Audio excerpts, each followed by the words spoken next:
Hello friends, welcome to अभी classes. मैं अजीत कुमार आज आप लोगों को औद्योगिकरण का युग पढ़ाने वाला हूँ। यह वीडियो 10वीं कक्षा के इतिहास का चैप्टर 4 है।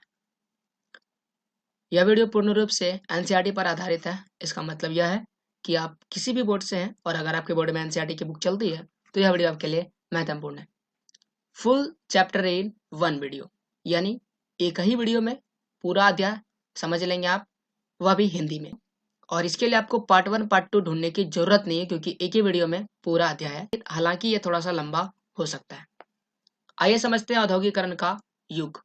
उससे पहले परिभाषा पर थोड़ा सा गौर करते हैं। आपके मन में प्रश्न आता होगा औद्योगिकरण का युग क्या है, तो उसी पर हम लोग बात करते हैं। जिस युग में हस्त निर्मित वस्तुएं बनना कम हुई। हस्त निर्मित का मतलब होता है हाथ से बनने वाली वस्तुएं कम हो गई और लोगों ने क्या किया, फैक्ट्रियों, मशीनों एवं तकनीक का सहारा लिया और इन सब का विकास हुआ और इसे ही हम क्या कहते हैं, औद्योगिकरण का युग कहते हैं। इससे जो समाज था वह पूर्ण रूप से बदल गया। जो खेतीहार समाज था वह औद्योगिक समाज हो गया।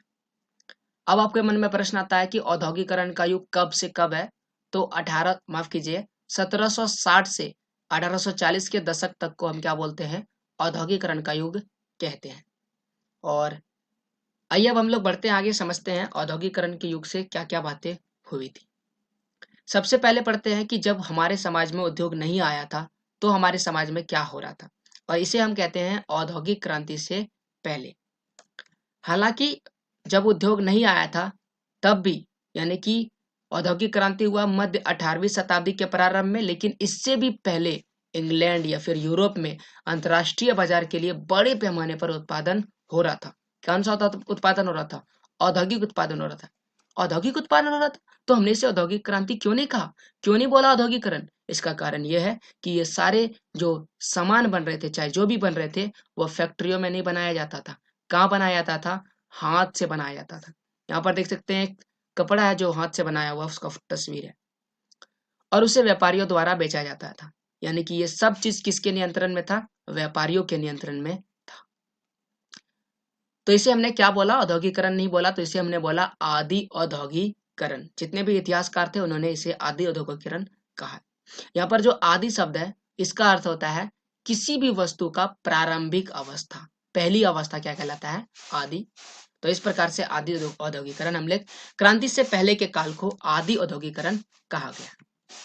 आइए अब हम लोग वीडियो में आगे बढ़ते हैं और समझते हैं कि औद्योगिकरण किस प्रकार से हुआ। औद्योगिकरण को तेजी लाने के 3 कारण थे। 17वीं और 18वीं शताब्दी में क्या ऐसा हुआ था जो औद्योगिकरण होने लगा था? आबादी बढ़ने लगा था बहुत तेजी से। भूमंडलीकरण हो रहा था। अध्याय 3 इतिहास का बता चुके भूमंडलीकरण क्या है, नहीं देखे हैं तो वीडियो देखिए। भूमंडलीकरण हो रहा था और इन दोनों की वजह से क्या हुआ था? मांग बढ़ने लगा था। और जब मांग बढ़ा तो इसकी पूर्ति करने के लिए जो व्यापारी थे वह बढ़ा नहीं पा रहे थे, इसको पूर्ति नहीं कर पा रहे थे, जनसंख्या के मांग के अनुसार उत्पादन को नहीं बढ़ा पा रहे थे, तो उन्होंने ग्रामीण इलाकों में जाना प्रारंभ कर दिया। तो यहाँ पर एक चीज बताना चाहते हैं कि ये मान के चलिए एक शहर है, तो जो व्यापारी है, जितने भी वस्तुएं बन रहे थे वो केवल शहर में बन रहे थे, व्यापारी भी शहर में था। अब ये व्यापारी कहाँ जाने लगे? ग्रामीण यानी कि गांव की ओर रुख करने लगे और वो गांव की ओर जाने लगे। और वहां पर जाकर उन्होंने किसको काम दिया? किसानों को काम दिया कि आप मेरे लिए यह काम कीजिए। अब प्रश्न आता है कि रोजगार, ये जो नया रोजगार किसानों के लिए आया, उन्होंने स्वीकार क्यों किया? क्योंकि उसके पास काम है, वो खेती कर सकते हैं, उनके पास पशुचारण का काम है, ढेर सारा काम है। तो वो काम नहीं करके ये जो नया काम आया इसे क्यों स्वीकार किया? क्योंकि उस समय खुली खेत खत्म हो जा रहे थे। जो छोटे किसान थे उसके जमीन खत्म हो रहे थे। कॉमन्स बड़ी बड़ा बाड़ाबंदी व्यवस्था चल रही थी और इसलिए लोग क्या कर रहे थे? आमदनी के नए स्रोत ढूंढ रहे थे, यानी कि कहाँ से पैसा आए वो ढूंढ रहे थे। ये सारा लाइन हम बताना चाहते हैं आपको। खुली खेत खत्म हुआ था, इसका मतलब यह है कि उस जमाने में आप कोई भी किसी भी खेत में खेती कर सकता है, किसी को पाबंदी नहीं है, कहीं भी खेती कर सकते हैं, जितना आप खेती कर सकते हैं। तो ये सारी व्यवस्था थी, परंतु ये व्यवस्था खत्म हो गई। उपनिवेश आ गए, लोगों ने एक दूसरे को गुलाम बनाया और क्या किया? खेतों पर अपना कब्जा कर प्रारंभ कर दिया। और अलग अलग क्षेत्रों में से बांट दिया ताकि कर को बढ़ाया जा सके। जो छोटे किसान थे उसकी जमीन खत्म हो गई, लोग गरीब होने लगे और लोगों के पास पैसे नहीं थे। और इस आमदनी के नए स्रोत के चलते यानी कि लोग काम ढूंढने के चलते लोगों ने क्या किया, लोगों ने जो नया काम आया उसे स्वीकार करना प्रारंभ कर दिया। अब आइए हम लोग देखते हैं कि कारखानों का उदय हो रहा था या नहीं हो रहा था। तो कारखानों का उदय पर गौर करते हैं। फैक्ट्रियां बन रही थी या ना बन रही थी। औद्योगिक परिवर्तन का रफ्तार जो था बहुत धीमे था। फैक्ट्रियां तो बन रही थी लेकिन बहुत धीरे धीरे बन रही थी। जैसे कपास उद्योग 1840 के दशक में, और अगर लोहा और स्टील उद्योग की बात करें 1840 के दशक में भी बन रहा था, 1860 के दशक में। तो ये बन तो रहा था। और ये कहाँ बन रहा था? इंग्लैंड में। इंग्लैंड में सबसे पहले 1730 के दशक में कारखाने खुले। 1730 के यानी कि 18वीं शताब्दी के प्रारंभ दशक में। परंतु मध्य 18वीं सदी में क्या होने लगा था, या फिर आखिरी में औद्योगिकरण हुआ था। तो हमने इसे औद्योगिकरण क्यों नहीं बोला जब फैक्ट्रियां बन रही थी? क्योंकि इसका कारण है बहुत धीरे हो रहा था। अब देखिए कहाँ कहाँ कब फैक्ट्रियां लग रही थी। जैसे कि हम आपको बोले कपास उद्योग लग रहा था, लोहा और स्टील उद्योग लग रहा था। कपास उद्योग, लोहा और स्टील उद्योग क्यों लग रहा था? क्योंकि जो इंग्लैंड के उपनिवेश थे, इंग्लैंड के उपनिवेश थे ना, वहां पर रेलवे का विस्तार हो रहा था। रेलवे, आपको पता है रेलवे, एक रेल बनाने के लिए पटरियों की जरूरत होती है, पटरियां लोहे की होती है। उसके बाद क्या चीज की जरूरत होती है? उसके बाद प्लेटफॉर्म बनाना होता है, या फिर रेल ही बनाइएगा, रेलगाड़ी, तो वह भी क्या होता है, उसमें भी बहुत ज्यादा लोहा स्टील का प्रयोग किया जाता है। तो इस प्रकार से इस लोहे और स्टील की पूर्ति के लिए लोहा और स्टील उद्योग आया। तो देख सकते हैं कपास उद्योग आया, लोहा स्टील उद्योग आया। तो इस प्रकार से जो बड़े बड़े उद्योग आ रहे थे, लेकिन फिर भी हमने इसे औद्योगिकरण नहीं कहा और लोगों ने फैक्ट्रियों को शुरू शुरू में नहीं अपनाया। तो आइए देखते हैं इसका क्या कारण था। औद्योगिकरण हमने इसे नहीं कहा, इसका क्या कारण है? क्योंकि ये जो भी परिवर्तन हो रहे थे बहुत ज्यादा धीरे हो रहा था, और जो उद्योग बैठाया गया था वह बड़ी संख्या में नहीं बैठाया गया था, केवल 1 2 5 7 ऐसे ही था, बड़ी संख्या में नहीं था। और इस दोनों के भी तीन कारण है। इस दोनों के भी तीन कारण है। पहला कारण है जो महंगे मशीन, यानी कि उस समय जो मशीन था वो बहुत ज्यादा महंगा था उस समय के मुकाबले में।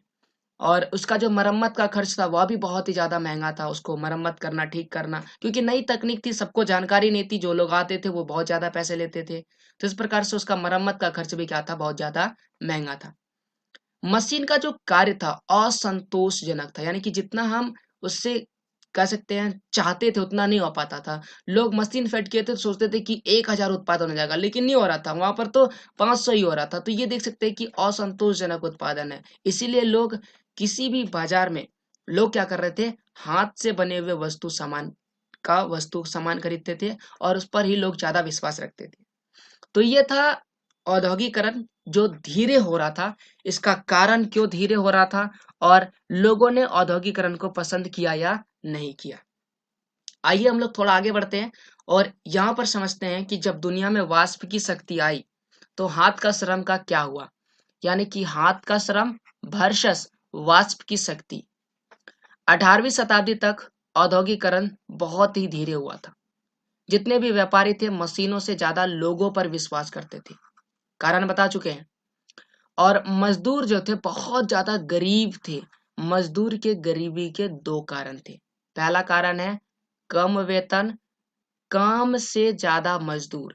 यानी कि काम जो है अगर 3 लोगों के लिए है तो मजदूर यहाँ 10 है। तो देख सकते हैं कि काम कम है, मजदूर ज्यादा है। और इसीलिए इस 10 आदमी में अगर आपको 3 लेना होगा, तो अगर आपको इसको 3 3 भागों में बांटिएगा तो एक समूह बोल रहा है कि मैं 100 रुपया में आपका काम कर दूंगा, एक समूह बोल रहा है कि मैं 90 रुपया में काम कर दूंगा, तीसरा बोल रहा है मैं 80 में ही कर दूंगा। तो इस प्रकार से जब प्रतिस्पर्धा बढ़ जाती है लोग कम में काम करने के लिए तैयार हो जाते हैं। इसीलिए ज्यादा मजदूर और काम कम था, इसलिए वेतन उसको कम दिया जाता था। और दूसरा कारण था मौसमी बेरोजगारी, अर्थात काम जो था वो मौसम के अनुसार मिलता था। जब किसी भी वस्तु की मांग बढ़ जाती थी तो उस समय रोजगार बढ़ जाता था, लोगों को काम मिलने लगता था। जैसे कि अभी भी बहुत सारे देशों में या फिर मौसमी बेरोजगारी होता है। जैसे कि भारत की अगर बात करें तो भारत में दीपावली के समय में क्या होता है, लोग घर की साफ सफाई करते हैं, तो उस समय मजदूर की मांग जो है वो बढ़ जाती है। लेकिन बाकी समय में हमेशा तो घर की साफ सफाई नहीं होता है, तो उस समय में क्या होता है, मजदूर का मांग क्या होता है, घट जाता है। तो आप देख सकते हैं ये है मौसमी बेरोजगारी से कहते हैं। इन्हीं दोनों कारणों से, इन दो कारण अभी जो पढ़े, कम वेतन, काम कम, मजदूर ज्यादा, और मौसमी बेरोजगारी, इन दोनों के वजह से जो गरीब मजदूर थे वह तकनीक का विरोध करते थे, वो तकनीक को पसंद नहीं करते थे। इसका कारण ये था कि उनको लगता था कि मांग और कम हो जाएगी।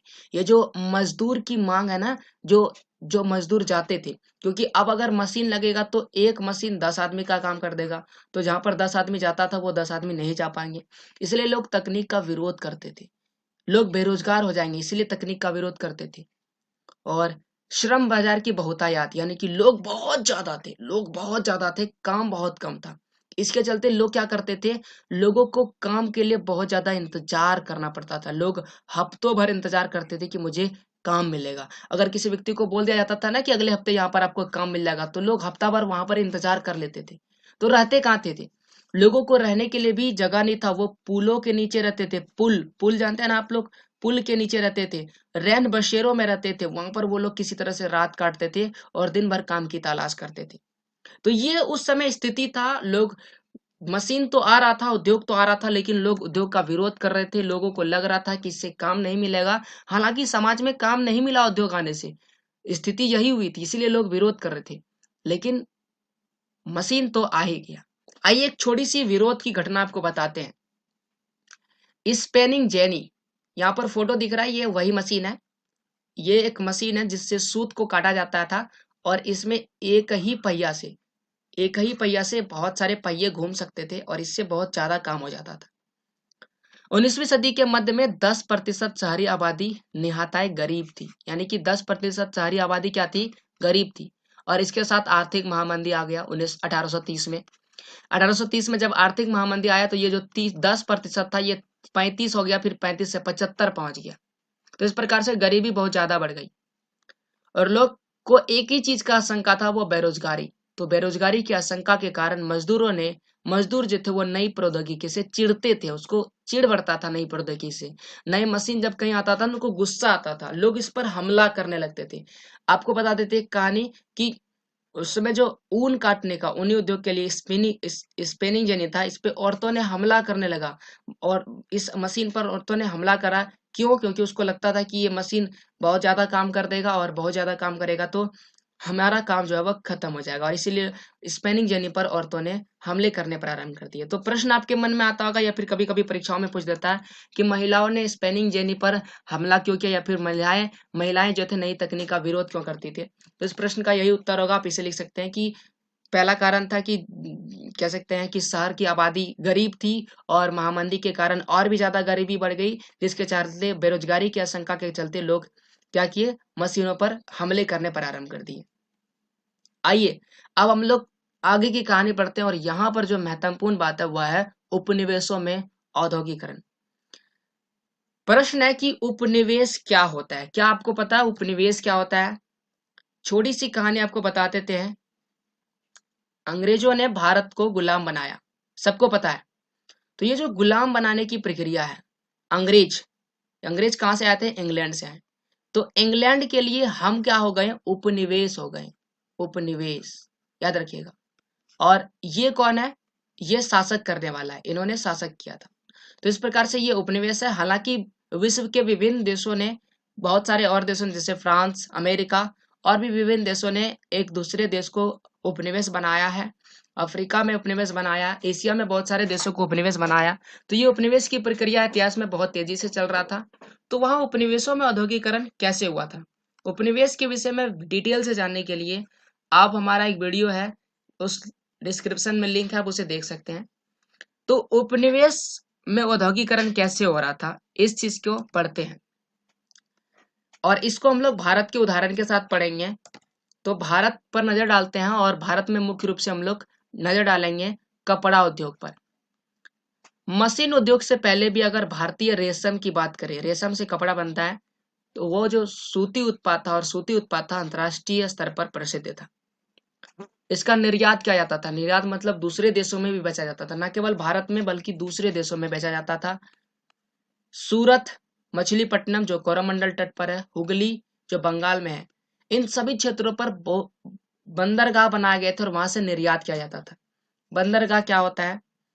जिस प्रकार से रेलवे के रुकने के लिए रेलवे स्टेशन बनाया जाता था, बनाया जाता है, और एरोप्लेन को उतरने के लिए रनवे यानी कि एयरपोर्ट बनाया जाता है, उसी प्रकार से एक पानी में चलने वाले जहाज को रुकने के लिए एक स्टेशन बनाने की जरूरत होती है, जहां पर वो रुकेगा, लोग उस पर चढ़ेंगे, उसे ही क्या बोला जाता है? बंदरगाह बोला जाता है। ये सामान्य शब्दों में। तो बंदरगाह बनाए जा रहे थे और ये सारे काम कौन कर रहे थे? भारतीय कर रहे थे। ये पुरानी बात है। लेकिन यहाँ पर यूरोपीय कंपनियां आने लगी। यूरोपीय कंपनियां आई और वह शक्तिशाली होते गए और उन्होंने क्या किया? कपड़ा उद्योग को अपने नियंत्रण में ले लिया। बंबई और कलकत्ता, उन्होंने क्या किया? ये जो बंदरगाह था ना, अभी आपको बताया ना कि भारतीय ने अपना बंदरगाह कहाँ लगाया था? सूरत, मछलीपट्टनम, कोरोमंडल तट, हुगली, इन क्षेत्रों में लगाया था। जो नए उपनिवेश आए, यूरोपीय शक्तियां आई, उन्होंने इस बंदरगाह को छोड़ दिया और वो कहाँ चले गए? बंबई और कलकत्ता। ठीक है, तो बंबई और कलकत्ता चले गए और उन्होंने नए बंदरगाह बनाए इस क्षेत्रों में और यहाँ से निर्यात किया, सामानों का निर्यात किया, रेशम के बड़े बड़े सामानों का निर्यात किया। और धीरे धीरे कंपनी जो शक्तिशाली थी वो और शक्तिशाली हो गए और वो राजनीतिक शक्ति प्राप्त कर ली और भारतीय कपड़ा उद्योग पर क्या कर लिया? पूर्ण नियंत्रण कर लिया।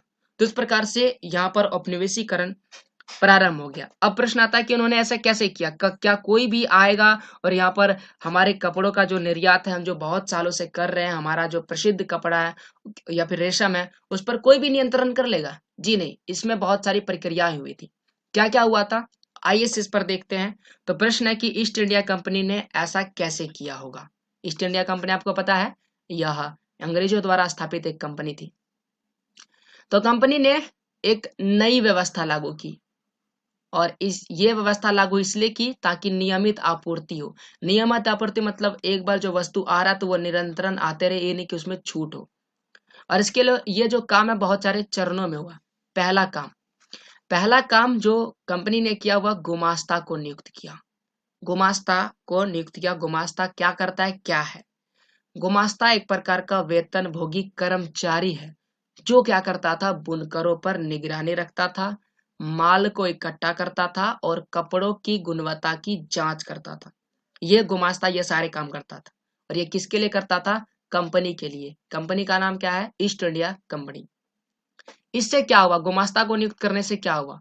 गुमास्ता को नियुक्त करने से जितने भी सक्रिय व्यापारी जो थे वह खत्म हो गए। जो दलाल था, दलाल एक बिचौलिया होता है, वह भी खत्म हो गया और बुनकरों पर प्रत्यक्ष नियंत्रण हो गया कंपनी का। ये पहला काम उन्होंने किया था।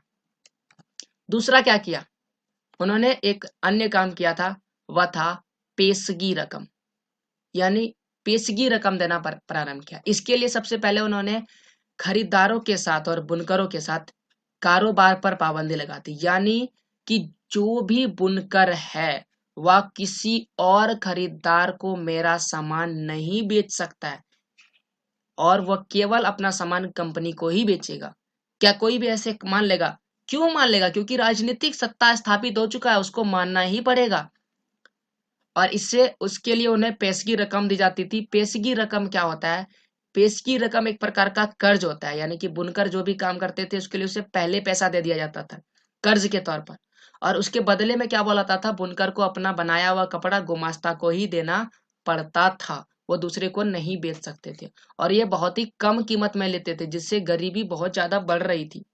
तो ये बहुत सारे हथकंडे अपनाए थे जिसके चलते जो बुनकर थे वह कंपनी को अपना सामान देने लगे। इससे अंग्रेजों को क्या लाभ हुआ? ये सारे काम करने से अंग्रेजों को कुछ तो लाभ हुआगा। इससे अंग्रेजों का संपर्क जो था भारतीय कपड़ा मिलों पर गहरा हो गया, बहुत ज्यादा गहरा हो गया। लोग केवल कंपनी पर भरोसा करने लगे थे और जो दूसरे खरीदार है उससे रिश्ता टूट गया। दूसरा जो खरीदार है उसको बुनकर कपड़ा नहीं देने लगे क्योंकि वो मजबूर हो गए कंपनी को देने के लिए, और प्रतिस्पर्धा जो है वो प्रतिस्पर्धा खत्म हो गई। प्रतिस्पर्धा क्या होती है? ओ वो खरीद लेगा, मुझे खरीदना होगा, उसके लिए मुझे ज्यादा पैसा देना होगा। प्रतिस्पर्धा जो था वह खत्म हो गया। अब उसका कंपटीटर कोई नहीं रहा, सामान तो मुझे ही देगा। तो ये प्रतिस्पर्धा खत्म हो गया। ये लेकिन यहाँ पर कुछ कारण है। भारतीय उत्पादक को लाभ जो था बिल्कुल कम हो गया। हम आपको बता चुके हैं कि वो तो पहले पेशगी दे देते थे और वस्तु को कम कीमत में लेते थे, और इससे क्या हुआ, जो उत्पादक था, जो वस्तु का उत्पादन करता था, जो बुनकर था, वो बिल्कुल ही खत्म हो गया, उसका लाभ बिल्कुल कम हो गया। इसीलिए उन्होंने, बहुत सारे ऐसे बुनकर थे या कपड़ा बनाने वाले थे, उन्होंने क्या कर दिया, काम करना बंद कर दिया। किसान बन गए, वो किसान की खेत में काम करने लगे, बहुत सारे मजदूर बन गए, मजदूर के रूप में दूसरी जगह काम करने लगे। तो ये चीज हो रहा था उस समय में। तो ये अंग्रेजों द्वारा अपनाया गया हथकंडा, उसका असर। तो क्या औद्योगिकरण रुक गया, क्या औद्योगिकरण थम गया, क्या अंग्रेजों ने व्यवस्था ने अपना पाया? नहीं। अब एक नई चीज आ गई। कंपनी के ऑफिसर्स ने भारत का भ्रमण किया और पता लगाया कि भारत में जो कपड़े की मांग है ना, भारतीय कपड़े की मांग जो भारत में उपजता है कपास, और उससे जो कपड़ा तैयार होता है, उसका मांग तो कभी खत्म ही नहीं हो सकता, इतना मांग है। क्योंकि दुनिया के किसी और भी देश में कहीं भी जाइए, इतना अच्छा जो कपास या फिर इतना जल्द अच्छा जो सामान है वो बनता ही नहीं है। परंतु 19वीं सदी की शुरुआत में भारतीय कपड़ा का निर्यात जो था वह गिरावट आने लगी, यानी कि भारत का जो कपड़ा निर्यात है वह कम होने लगा। ऐसा क्या हुआ? भारत में अच्छी किस्म का कपास होता है, इसका मांग पूरा दुनिया में है, और ये मांग तो कभी खत्म ही नहीं हो सकता है, तो गिरावट क्यों आया? क्यों लोग इस यहाँ के कपड़े नहीं लेने लगे थे? इसका कारण देखते हैं हम लोग। 1811 से 12 के क्रम में अगर सूती माल का निर्यात देखें तो वह 33% था, और 1850 से 51 में यह 3% रह गया। 33 से 3, बहुत ज्यादा गिरावट आ गया। कारण देखिए, भारत में मैनचेस्टर का आना पहला कारण है। मैनचेस्टर ब्रिटिश में मौजूद एक शहर का नाम है, और यहाँ पर मशीनों से कपड़े तैयार होते थे। अभी तक हम आपको बोले ना, हाथ से कपड़े तैयार हो रहे थे, लेकिन मैनचेस्टर जो इंग्लैंड में मौजूद है, ब्रिटिश में मौजूद है, वहां पर ब्रिटेन में मौजूद है, वहां पर क्या होने लगा, मशीन से कपड़े तैयार हो रहे थे।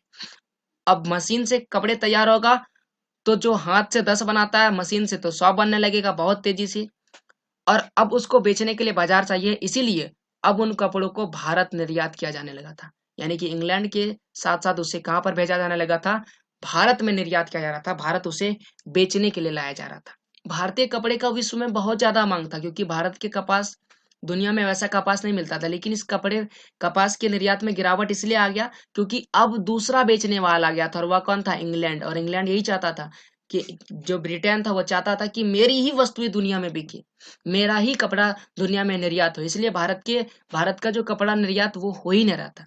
अच्छे किस्म के कपास का नहीं मिल पाना, भारत में अब अच्छे किस्म का कपास नहीं मिल रहा था, जिसके चलते भारत में कपड़ा का जो बनावट है, वो जो बुनाई हो रहा था, वो अच्छा नहीं हो रहा था।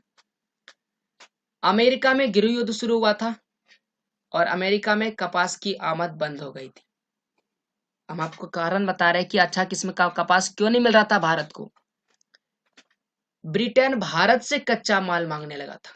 देखिए, इंग्लैंड यानी कि ब्रिटेन जो है वह अमेरिका के करीब है।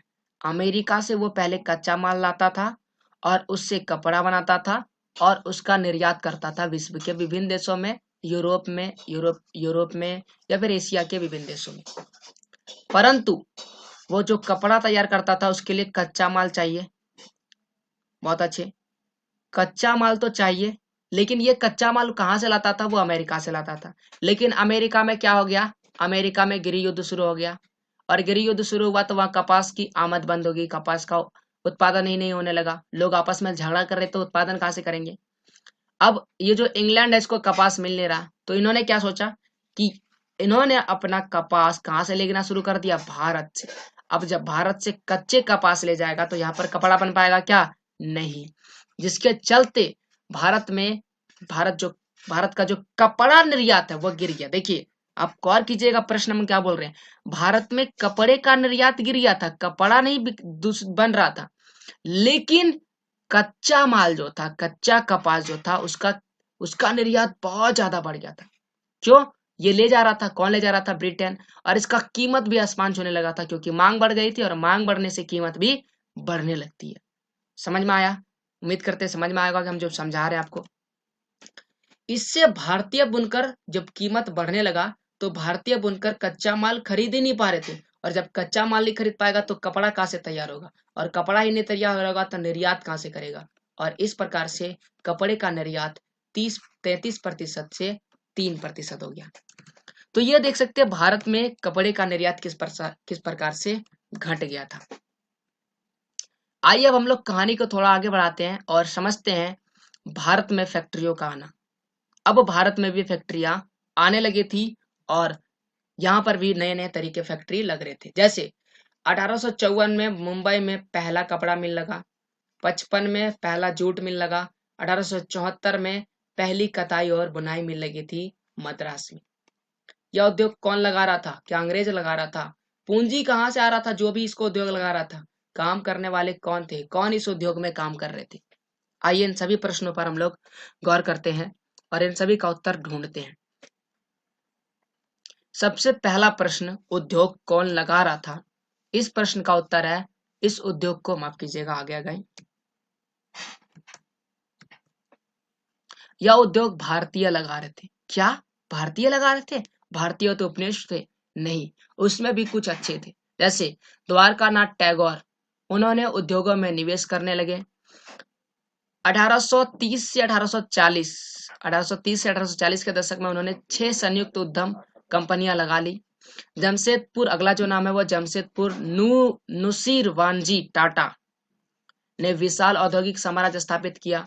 बिरला जो मारवाड़ी समूह के सदस्य थे, उन्होंने कपड़ा उद्योग को व्यापार से उद्योग प्रारंभ किया। तो इस प्रकार से हम लोग देख सकते हैं कि भारतीय ने भी क्या कर रहा था, भारतीय जो थे वो क्या कर रहे थे, उद्योग लगा रहे थे, और अब भारतीयों का प्रसार होने लगा था। अब पहला प्रश्न जो आपके मन में आता होगा कि इन भारतीय उद्यमी, ये जो भारत में उद्योग लगाने वाले थे, इनके पास पैसा कहाँ से आया? इनके पास पैसा चीन के साथ किए व्यापार से आया। चीन के साथ जब व्यापार कर रहे थे उस समय जो पैसा था वो उनके पास आया। जब रेशम को भारत से इंग्लैंड पहुंचा रहे थे तो उस क्रम में उन्होंने पैसा कमाया था। तो विभिन्न स्रोत से उन्होंने पैसा कमाया था और उन पैसों को उन्होंने निवेश करना प्रारंभ किया और भारत में विभिन्न क्षेत्रों में उद्योग स्थापित किए। अब ये जो उद्योग थे, इन उद्योगों में मजदूर कहाँ से आया था? देखिए, अब आपको पता है, पहले ही बोल चुके हैं कि मजदूर काम नहीं करना चाहते थे, मजदूर उद्योगों का विरोध करते थे। लेकिन फिर भी आप देख सकते हैं कि 1901 का समय है जब फैक्ट्रियों में 5,84,000 मजदूर है, और 1946 का साल है, यहाँ पर यह बढ़ के 5 लाख से 24 लाख हो गया। अब 24,36,000 हो चुका है। तो मजदूरों की संख्या में इतनी ज्यादा तेजी कैसे आ गई? आइए इसका कारण देखते हैं। इसका कारण है कि ज्यादातर जो औद्योगिक इलाके थे, मजदूर जो थे वह आसपास के जिलों से आते। जिला आपको पता है, राज्य, जिला, इस प्रकार से जिलों से आते थे। जैसे अगर मुंबई की बात करें तो रत्नागिरी जिले से आते थे, कानपुर की बात करें तो कानपुर के जिलों से आते थे, आसपास के क्षेत्र से। अब प्रश्न आता है कि यहाँ पर मजदूर आने कैसे लगे? तो उद्योगपति ने नए मजदूरों की भर्ती के लिए जॉबर रखता था। जॉबर, जॉबर कौन होता है? ये जॉबर के विषय में बात करते हैं। जॉबर कोई पुराना और विश्वस्त कर्मचारी होता था। पुराना होता है लेकिन विश्वास योग्य, जिसपे विश्वास किया जा सके, वह कर्मचारी होता था। वह लोगों गांव में जाता था, लोगों को लाता था और काम का भरोसा देता था, रहने में मदद करता था। देखिए पहले बताए थे ना, पहले रहने का जगह नहीं था, लोग पुल के नीचे सो के रहते थे, जगह नहीं था, रैन बसेरों में रात काटते थे।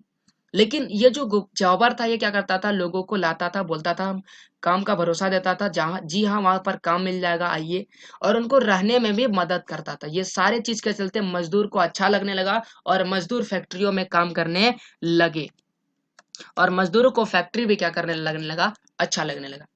तो ये था भारत में उद्योग किस प्रकार से आया और फैक्ट्रियां कैसे लगाए, कौन लगाए, उनके पास पैसे कहाँ से आए, और मजदूर जो थे वह फैक्ट्रियों में काम करने के लिए कैसे तैयार हो गए। अब आता है औद्योगिक विकास का अनूठापन। अभी भी उद्योग का विकास नहीं हुआ है, इसमें बहुत सारी बातें बाकी है। आइए इस अनूठेपन में हम लोग देखते हैं एक महत्वपूर्ण चीज। उद्योग का विकास तो हो रहा था, लेकिन ये विकास जो था बहुत ही दिलचस्प था और अनूठा था, अनोखा कह सकते। तो आइए औद्योगिक विकास के विषय में बात करते हैं। सबसे पहला जो उद्योग में सबसे सहायक चीज है, देखिए 4 बातों पर गौर करेंगे। पहला चीज है निर्यातित उत्पाद।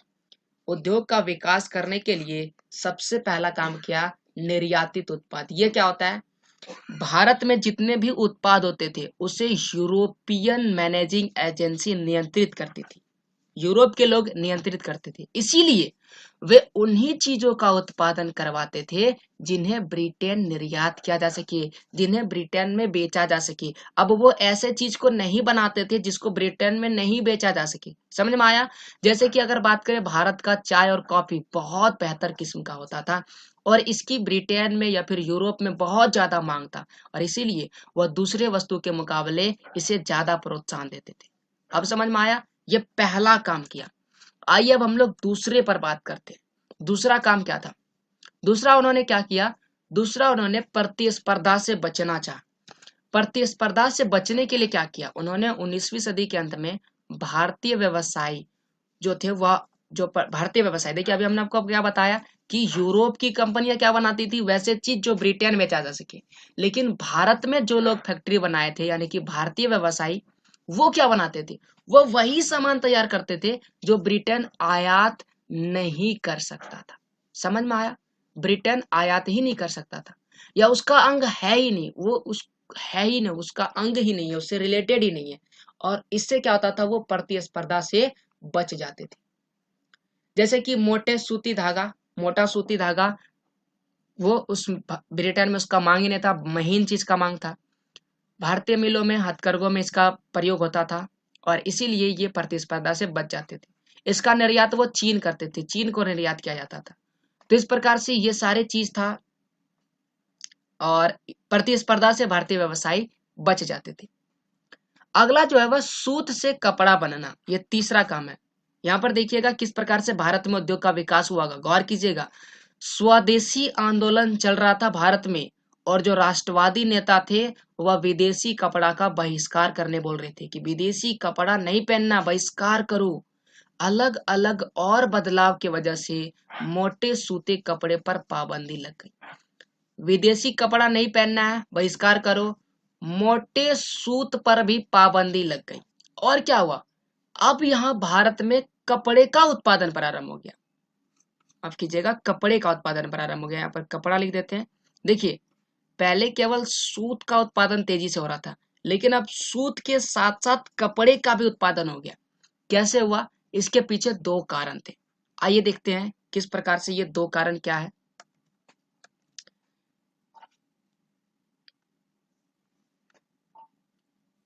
पहला कारण है गांधी जी का असहयोग आंदोलन।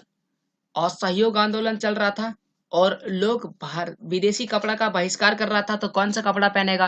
भारतीय कपड़ा पहनेगा, इसलिए भारत में कपड़ा पहनने लगा। चीन में मोटे सूत को नकारना। चीन में मोटा जो सूत जो निर्यात किया जा रहा था चीन को, यहाँ से मोटा सूत बनाया जाता था और उसको चीन निर्यात किया जाता था, वो चीन लेने से मना कर दिया, नकार दिया। तो अब भारत में ही कपड़ा बनाने लगा। इन दोनों की वजह से भारत में ही कपड़े तैयार होने लगे। 1900 से 1912 तक भारत में सूती कपड़े का उत्पादन 2 गुना हो गया, यानी कि बहुत तेजी से बढ़ने लगा। अब ये 2 गुना क्यों हुआ था, इस पर भी बात कर लेते हैं। तो वह अगला ही टॉपिक है, वह है लघु उद्योग की बहुतायत। हथकरघे का प्रसार होने लगा था। औद्योगिकरण के वजह से हथकरघे का प्रसार हो रहा था। 20वीं सदी में हथकरघे का प्रसार होने लगा था। समझ में आया? हथकरघा एक ऐसा मशीन होता है जिससे हाथ से सूत काटा जाता है, कपड़े बुना जाता है। 1900 से 1940 तक हाथ से होने वाला उत्पादन 3 गुना हो गया। इसका कारण है नई तकनीक और प्रौद्योगिकी, यानी कि हाथ से बनने वाला काम क्या हो गया? 3 गुना हो गया। और यह जो था एक नए machine, fly shuttle. Fly shuttle एक नई मशीन का नाम है। ये एक हथकरघा ही है। तो फ्लाई शटल वाले कर्गों का इस्तेमाल से जो काम है वह 3 गुना हो गया। इससे उत्पादन में तेजी हुआ, उत्पादन की क्षमता बढ़ी और श्रम की मांग में कमी आई। श्रम मतलब मेहनत। अब देखो, जितना ज्यादा मजदूर लगेगा कपड़े की कीमत उतनी ज्यादा अधिक होगी। और इसीलिए भारत में असहयोग आंदोलन धीमा पड़ गया था, क्योंकि भारतीय कपड़े महंगे थे और लोग भारतीय कपड़े नहीं खरीद पा रहे थे। मशीन से बने हुए कपड़े सस्ते थे और लोग विदेशी कपड़ा पहन रहे थे, और इसीलिए असहयोग आंदोलन विफल हो गया था। लेकिन जब फ्लाई शटल आया तो श्रम कम लगेगा, मजदूर कम लगेगा, और इससे उसकी कीमत में भी गिरावट आई, और कीमत में गिरावट आई तो लोग उसे खरीदने लगे, और इससे जो उत्पादन है वह 3 गुना हो गया। तो ये था 4 कारण जिसके चलते जो औद्योगिक उत्पादन है वो तेजी आया और भारतीय औद्योगिक उत्पादन बढ़ने लगा। आइए अब हम लोग और बातों पर गौर करते हैं और समझते हैं कि औद्योगिकरण कैसे आया। उस समय सूती सामान को 2 नजरिए से देखा जाता था। सूती कपड़ा होता है ना, उसको 2 नजर से देखा जाता। पहला, सामान्य कम गुणवत्ता वाले, और दूसरा अच्छी गुणवत्ता वाले कपड़े।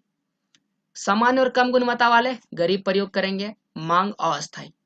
इसे अमीर लोग प्रयोग करेंगे, मांग अस्थायी। अस्थायी और अस्थायी का मतलब क्या हुआ कि पहले कभी कभी मांग बढ़ जाएगा, कभी मांग घट जाएगा, और इसका मांग हमेशा अस्थायी रहेगा। इतना मांग हो रहा है तो ये इतना ही मांग चलता रहेगा हमेशा। गरीब की मांग अस्थायी क्यों थी? क्योंकि गरीब जो है वह खेतों पर आश्रित थे, और खेती किस पर आश्रित होता है? प्रकृति पर, और प्रकृति अस्थायी है, और इसीलिए गरीब की मांग भी अस्थायी थी। जबकि अमीर लोग का आय जो था वह स्थिर था, और इसीलिए उसकी मांग भी क्या थी? स्थिर था। तो ये था सूती वस्त्र के विषय में, जिसमें उस समय इसकी 2 धारणा थी। अब जो महत्वपूर्ण प्रश्न है वह वस्तुओं के लिए बाजार। दुनिया में औद्योगिकरण आया, उत्पादन तेजी से हुआ, लेकिन इस उत्पादन को बेचना बहुत ज्यादा जरूरी है। इसके लिए बाजार की जरूरत होगा, इसे बाजारों में बेचना पड़ेगा। तो उत्पादित वस्तुओं के लिए बाजार का प्रसार कैसे किया गया? बाजार कहाँ पर मिला? तो बहुत ज्यादा मिल स्थापित हुआ, गुमास्तों ने मिलों पर नियंत्रण कर लिया, कपड़ा मिलों पर। भारत का कपड़ा, भारत में कैसे कपड़ा बिकने लगा, कैसे बिकने लगा भारतीय कपड़ा, ये सारी चीजें हम लोग देखे। मैनचेस्टर से ब्रिटिश का कपड़ा आता था, वो भारत में बिकता था। तो ये सारा चीज कैसे हुआ, कैसे ये सारी चीज हुआ? इसका 3 कारण है। पहला विज्ञापन, दूसरा लेबल, और तीसरा है कैलेंडर। तो इन तीनों पर आइए गौर करते हैं और चर्चा करते हैं इन तीनों के विषय में। विज्ञापन के विषय में आप लोग जानते ही हैं, आप लोग टीवी या अलग अलग स्थानों पर, मोबाइल या फिर पेपर, अखबारों में अलग अलग जगह पर अलग अलग तरह के विज्ञापन देखते हैं। तो विज्ञापन छपे हुए देखते हैं अखबारों, पत्रिकाओं, दीवारों, टेलीविजन पर। विज्ञापन क्या करता है? विज्ञापन उत्पादों को जरूरी बना देते हैं। फेयर लवली, गोरा कर देगा। आपको बोला जाता है ना, करे चाहे नहीं करे, चलो एक बार प्रयोग करके देख लेते हैं, बोलते हैं ना। तो यही चीज तो होता है, वही चीज तो चाहता है विज्ञापन की एक बार आप उसे प्रयोग करें। तो यही चीज वहां भी हो रहा था। पुराने समय में भी लोग विज्ञापन दे रहे थे, लोग विज्ञापन को इतना ज्यादा लुभा रहे थे कि लोग उत्पादन को जरूरी बना देते कि आओ एक बार देख ही लेते प्रयोग करके क्या जा रहा है। तो ऐसे में लोगों की सोच बदल देती थी और नई जरूरतें पैदा कर देती थी, जिससे लोग वस्तुओं को खरीदने लगते थे। तो यह था विज्ञापन। दूसरा कारण क्या है? दूसरा कारण है लेबल। लेबल क्या होता है? आप कोई भी वस्तु खरीदते हैं, उसमें एक टैग लगा होता है कि ये कहाँ पर बना हुआ है, किस कंपनी ने बनाया, जो वो लेबल होता है, उसी को लेबल कहा जाता है। तो उस समय भी लेबल होता था। जो भी वस्तु या फिर कपड़े मैनचेस्टर से आते थे, जो भी सामान, उस पे एक लेबल लगा हुआ था, और लेबल पर स्थान का नाम, कीमत, वस्तु की गुणवत्ता अंकित होता था। जैसे उसमें लिखा रहता था मेड इन मैनचेस्टर या मेड इन ब्रिटेन, जिससे बिल्कुल सुनिश्चित हो जाता था कि ये अच्छी गुणवत्ता वाला है। आप भी कोई वस्तु देखते हैं मेड इन इंडिया, तो आपको लगता है कि ये अच्छी गुणवत्ता वाला है, या फिर किसी और प्रोडक्ट पर आपको विश्वास है तो आपको लगता है ये अच्छी गुणवत्ता वाला है। और उस समय सबसे ज्यादा किसी चीज का प्रयोग किया जाता था तो वह भगवान या हिंदू धर्म का, क्योंकि उस समय सभी भारतीय धार्मिक थे, और जितने भी लेबल बनाए जाते थे ना, उस पे भगवान का फोटो लगाया जाता था। देख सकते हैं यहाँ पर कुछ हम बताएं, दिखाएं आपको फोटो। और इससे 2 चीज होता है। अभी आपको बताया ना कि अच्छी गुणवत्ता, लोगों को अगर मेड इन ब्रिटेन लिखा है तो लोगों को लगता था अच्छी गुणवत्ता वाला है, और अगर उसमें ब्रिटेन लिखा हुआ के साथ साथ अगर भगवान का फोटो मिल गया तो लोगों को लगता था बिल्कुल शुद्ध है, बिल्कुल ही शुद्ध है, इसमें अशुद्धियां है ही नहीं। तो इसलिए लोग क्या करने लगते थे? प्रयोग करने लगते थे। तो ये 2 कारण था जिससे औद्योगिकरण को विस्तार हुआ। लोग औद्योगिकरण पर विश्वास करने लगे, जो चीज नहीं भी जरूरी था लोग जरूरी बना दिए थे। और अंतिम है कैलेंडर। कैलेंडर तो आप लोग देखी है, पुराने जमाने में कैलेंडर ऐसे होता था, आपको भी पता है, वर्तमान में भी कैलेंडर ऐसे होता है, लेकिन हम आपको बताना ये चाह रहे हैं कि अभी वर्तमान में आप कैलेंडर नहीं देखते, आप कैलेंडर की जगह मोबाइल में देख लेते हैं कैलेंडर को, या लैपटॉप में देख लेते हैं, या विभिन्न स्थानों पर देख लेते हैं, लेकिन कैलेंडर को पलटा करके नहीं देखते। पुराने समय में लोग तारीख को केवल एक ही जगह देखते थे, वो था कैलेंडर। और कैलेंडर में ऐसा नहीं होता था, कैलेंडर होता था ऐसा, जिसमें एक बड़ा सा फोटो होता था उस कंपनी के नाम पर, उसमें लिखा रहता था, उसका एड लिखा रहता था, विज्ञापन लिखा रहता था, और छोटा सा कैलेंडर बना हुआ रहता था, जिससे कि आप कैलेंडर कम देखें और उसके विज्ञापन को ज्यादा देखें, जिससे आपको वो बार बार दिखाई दे, बार बार वो प्रोडक्ट यानी वो उत्पाद दिखाई दे और आप उसको खरीदने की कोशिश करें। तो ये तीसरा कारण था जिसने औद्योगिकरण को विकास दिया। तो ये था औद्योगिकरण की कहानी, जिसमें उद्योग का विकास हुआ। और क्या हुआ, और लोग पहले उद्योग को विकास को नहीं मानते थे, लोग उद्योग का विरोध करते थे, लेकिन धीरे धीरे उद्योग में तेजी आई, लोगों को उद्योग पसंद आने लगा और लोगों ने उद्योग की ओर रुख किया और भारत में भी उद्योग का विकास होने लगा। भारतीय उद्यमी आगे आए, ब्रिटेन के लोग ने भी यहाँ पर उद्योग लगाया, यानी कि औद्योगिकरण बढ़ते बढ़ते आज हमारे समाज में, आज समाज ऐसा हो गया है कि बिना उद्योग का हमारा जीवन सफल हो ही नहीं सकता। तो उम्मीद करते हैं यह जो औद्योगिकरण का युग है आपको बेहतर समझ में आया होगा। आपको किसी भी टॉपिक से समस्या है तो आप हमें कमेंट करें, और अगर वीडियो पसंद आया तो आप वीडियो को शेयर कर सकते हैं, लाइक कर सकते हैं, नहीं पसंद आया तो लाइक डिसलाइक कर सकते हैं, और हमें कमेंट कर सकते हैं कि आपको कौन सा पार्ट समझ में नहीं आया। मुझसे जुड़े हुए पर्सनल सवाल के लिए आप मुझे इंस्टाग्राम पर फॉलो कर सकते हैं, आपको लिंक जो है वो डिस्क्रिप्शन में मिल जाएगा। तो जाइए डिस्क्रिप्शन को चेक कीजिए और वहां से आप अन्य वीडियोस भी देख सकते हैं। तो जय हिंद, जय भारत, वंदे मातरम।